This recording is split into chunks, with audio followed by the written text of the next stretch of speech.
Anda menyaksikan Breaking News Kompas TV bersama saya Disti Larasati. Saudara, gempa bumi berkekuatan magnitudo 8,7 terjadi di lepas pantai timur Rusia dan berpotensi tsunami.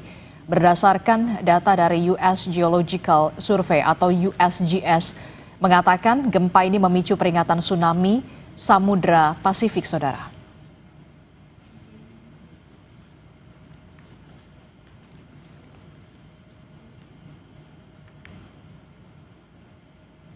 Untuk lebih lengkap, kita akan tanyakan langsung kepada Kepala Bidang Mitigasi Gempa dan Mitigasi BMKG, Bapak Daryono, melalui sambungan telepon dan juga sambungan daring, maksud saya. Selamat pagi, Pak Daryono. Assalamualaikum. Selamat pagi, Mbak. Iya, Pak Daryono, ini kan kita tahu ya, gempa bermagnitudo 8,7 mengguncang Rusia dan berpotensi tsunami. Bagaimana dampaknya sampai ke Indonesia, Pak Daryono? Ya, baik.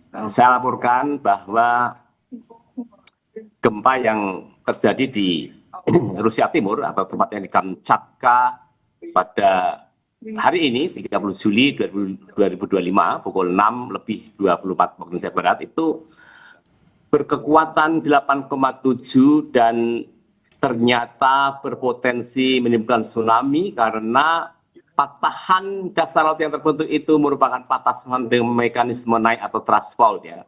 Namun demikian wilayah Indonesia hanya terdampak tsunami dengan ancaman waspada. Artinya tsunami yang dapat terjadi di wilayah Indonesia bagian utara dan timur laut itu hanya status ancaman waspada atau dengan ketinggian di atas kurang dari 0,5 meter, Mbak. Ya, jadi ada beberapa daerah yang perlu kita waspadai, di mana masuk dalam daftar daerah berpotensi tsunami dengan ancaman waspada atau kurang dari 0,5 meter itu di Talaut, Kota Gorontalo, Halmahera Utara, Manokwari, Raja Ampat, Biak Numfor, Supiori, Sorong bagian utara, Jayapura dan Sarmi, Mbak, dengan waktu yang bervariasi, dan ini sudah kita sampaikan di berbagai kanal informasi BMKG yang bisa dicek. Dan karena ini ancaman waspada, maka penting untuk direspon bahwa masyarakat harus menjauhi pantai sebelum waktu tiba yang ada dalam list BMKG tersebut, Mbak. Oke, jadi diperkirakan akan tiba di beberapa wilayah begitu ya, tsunami ini ancamannya waspada dan kurang dari 0,5 meter ini perkiraannya di pukul berapa, Pak? Supaya juga warga yang beraktivitas di pesisir pantai ini juga bisa waspada. Seperti yang terjadi seperti di daerah Talaut itu waktu 3 tsunami itu pukul 14:52 waktu Indonesia Tengah. Kemudian Gorontalo pukul 16:39 waktu Indonesia Timur.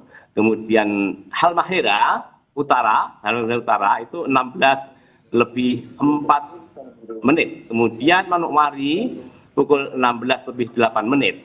Raja Ampat 16:18. Biak Numfor 16:21. Supiori 16:21. Kemudian Sorong bagian utara 16:24. Jayapura pukul 16:30. Sarmi pukul 16:30. Demikian, Kak. Oke. Nah, ini ya. Oke, jadi beberapa wilayah yang tadi Anda sebutkan, Halmahera, Manokwari, Raja Ampat, Biak Numfor, Supiori, Sorong bagian utara, Jayapura dan juga Sarmi ini rencananya memang diwaspadai, harus waspada begitu ya pada jam-jam pukul 4 waktu daerah mereka masing-masing, karena diwaspadai akan ada ancaman tsunami dengan ketinggian 0,5 meter begitu ya. Kurang dari 0,5 meter. Kurang dari 0,5 meter, termasuk juga wilayah Talaut ya, Pak Daryono ya. Apa yang perlu diwaspadai di jam-jam tersebut, Pak Daryono, agar kemudian warga ini bisa menghindari pesisir pantai, atau seperti apa himbauannya? Mengikuti SOP yang sudah kita siapkan, itu untuk ancaman waspada kurang, artinya tsunami yang mungkin terjadi itu hanya di bawah setengah meter, maka masyarakat cukup menjauh dari pantai saja, Mbak. Apakah itu kawasan permukiman, kemudian wisata, atau bahkan tempat-tempat kawasan pelelangan ikan, atau bahkan kalau ada sekolah yang berada di pesisir pantai, maka sebaiknya untuk menjauh dari pantai sebelum waktu-waktu list yang saya sampaikan tadi, Mbak. Oke, jadi menghindari untuk beraktivitas apapun aktivitasnya di pinggiran pantai begitu ya, pesisir pantai ya, khususnya di wilayah-wilayah yang tadi Anda sudah sebutkan ya, karena memang ada ancaman waspada di waktu yang sudah Anda sebutkan. Pertanyaan saya selanjutnya Pak Daryono, sampai kapan kemudian warga yang berada di wilayah terkena ancaman waspada ini tetap harus waspada terkait dengan tsunami ini, Pak? Iya, sekitar 2 jaman setelah waktu yang kami tetapkan tersebut, Mbak. Oke, jadi sekitar pukul 6 sore berarti sudah bisa kembali beraktivitas secara normal ya, Pak? Untuk yang start waktu tibanya minus 2 jam dari yang sampaikan itu. Jadi masyarakat dihimbau pada waktu sebelum waktu yang kami tetapkan tadi itu sebaiknya sudah menjauh dari pantai, dan kemudian 2 jam kemudian itu situasi sudah bisa kita sampaikan kondisi aman, Pak. Oke, jadi waktu sebelum yang sudah ditetapkan ini sudah kemudian mengevakuasi dan juga berpindah begitu ya, tidak berada di dalam pesisir, kemudian juga hingga 2 jam setelah waktu yang sudah ditentukan begitu ya Pak Daryono ya? Betul, Mbak, betul sekali. Oke, terkait dengan potensi adanya gempa susulan, informasinya seperti apa Pak?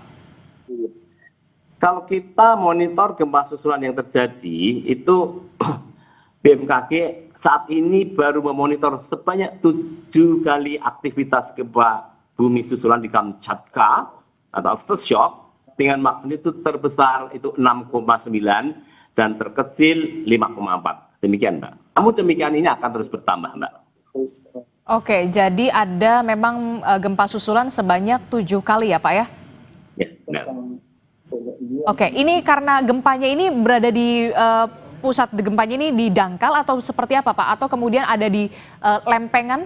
Bisa dijelaskan Pak kepada kami? Kalau kita melihat kawasan Kuril Kamchatka itu kan pertemuan lempeng ya, sehingga itu ada di daerah trends di mana lempeng menunjam, lempeng pasir menunjam ke Eurasia dan terjadi bidang kontak yang itu akan memicu akumulasi medan tegangan dan sampai batas elastisitas batuan terlampaui, maka dia akan pecah sehingga memicu terjadinya patahan dengan mekanisme naik, dan disitulah karena patahan dengan mekanisme naik itu air laut akan mengalami gangguan sehingga itu akan terjadi perubahan massa air laut. Itu yang tsunami yang dimaksudkan terjadi, Pak.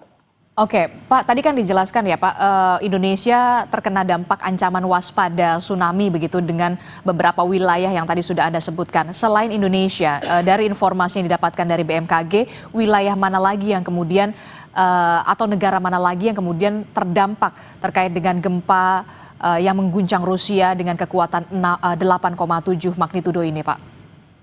Iya, kalau kita melihat laporan yang kita terima dari Pacific Tsunami Warning Center dan juga dari modeling BMKG, maka kawasan yang terdampak itu ada Rusia bagian timur, Jepang, Alaska, Amerika Serikat, kemudian Filipina, Hawaii, dan Guam. Oke, jadi memang ada beberapa wilayah selain Indonesia yang kemudian juga terdampak juga paling parah. Tadi Anda sebutkan ada di Alaska, kemudian ada di Jepang juga ya Pak ya? Ya, benar. Oke Pak, memang sudah ada imbauan untuk tidak beraktivitas di pesisir pantai begitu, tapi apakah ada tanda-tanda yang kemudian bisa diwaspadai ketika tsunami, ancaman waspada tsunami itu akan datang Pak? Apa yang bisa disampaikan oleh BMKG? Menarik pertanyaan Mbak, ini bagus sekali bahwa untuk tsunami pada kasus tsunami Kamchatka ini, kita menyebutnya sebagai far field tsunami, yaitu tsunami jauh. Sehingga ciri-ciri yang lazim dikenali masyarakat, yaitu adanya surut pantai, itu jika di Indonesia tidak akan terjadi surut pantai karena deformasi batuan dasar laut yang terjadi itu sangat jauh di Rusia Timur sana, sehingga tidak akan menimbulkan adanya surut air laut terlebih dahulu, sehingga itu akan terjadi tsunami dengan tiba-tiba jika memang impuls tsunami itu sudah menyentuh wilayah Indonesia. Jadi tidak ada tanda-tanda akan terjadi tsunami, karena tsunami juga tsunami yang bukan tsunami besar sampai di Indonesia. Maka masyarakat sebenarnya tidak perlu khawatir, takut berlebihan, karena arahan dari kami BMKG cukup menjauh dari pantai sebelum waktu tiba tsunami yang kami sebutkan di masing-masing tempat tersebut, Mbak. Oke, jadi karena memang pusat gempanya ini berada di Kamchatka, Rusia, begitu, dan kita Indonesia beberapa wilayah ini terkena ancaman waspada. Jadi ciri-cirinya ini tidak ada surut air laut ya, air laut yang terlihat surut. Itu artinya seperti gelombang saja ya Pak, gelombang air laut begitu ya, setinggi 0,5 meter begitu ya Pak ya? Oke, terakhir Pak, adakah imbauan kepada warga di sekitar daerah pesisir pantai yang sudah tadi Anda sebutkan, termasuk juga kalau kita ingin memperoleh informasi yang sahih dan juga valid, kita bisa memperolehnya di mana, Pak Daryono? Ya, informasi yang valid bisa ditanyakan kepada kantor-kantor BMKG di daerah, seperti di kantor stasiun geofisika, Balai Besar BMKG, dan BPBD yang sudah mendapat informasi dari kami. Dan saat ini kami terus memantau pergerakan tsunami yang ada di Pasifik, namun juga kita menyiapkan stakeholder kita untuk bekerjasama dengan unit pelaksanaan teknis BMKG di Indonesia untuk menyampaikan kepada masyarakat pesisir pentingnya untuk melakukan upaya menjauh dari pantai pada jam-jam yang diestimasi akan terjadi tsunami tersebut. Dan ini sudah saya sampaikan kepada kantor-kantor BMKG di daerah untuk terus mengontak Badan Penanggulangan Daerah, juga stakeholder terkait, juga sekolah-sekolah yang ada di pesisir pinggir pantai untuk menjauh dari pantai sebelum waktu-waktu yang kami estimasi tsunami tiba tersebut, Mbak. Oke, baik. Nanti kita akan update lagi perkembangannya. Tetap bersama kami, Pak Daryono. Usai jeda kami akan kembali dalam Breaking News.